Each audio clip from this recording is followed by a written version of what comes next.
السلام علیکم ورحمۃ اللہ وبرکاتہ۔ بسم اللہ کب پڑھنی چاہیے؟ سوال پوچھا گیا ہے۔ قرآن مجید میں رب تعالیٰ فرماتے ہیں انہ من سلیمان و انہ بسم اللہ الرحمن الرحیم،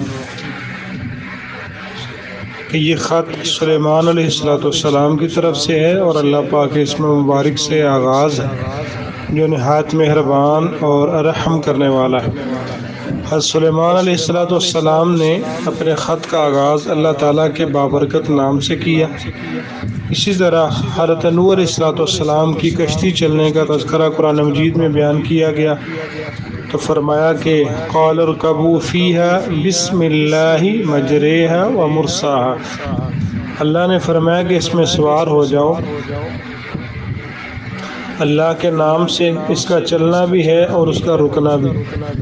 تو گویا کہ کسی بھی ایسے کام کا آغاز جو جائز ہو تو اللہ کا نام لینا اور اس سے شروع کرنا انبیاء علیہ السلام کی سنت مبارکہ۔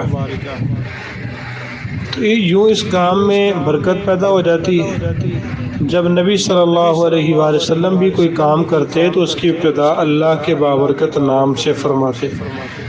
آپ صلی اللہ علیہ وآلہ وسلم نے مختلف فرمان رواؤں کے نام خطوط لکھے تو ان کے آغاز میں بھی اللہ کے نام سے ہی ابتدا کی اور تحریر شروع کی۔ اس سے بھی معلوم ہوتا ہے کہ بسم اللہ الرحمن الرحیم کی کس قدر اہمیت کی حامل ہے۔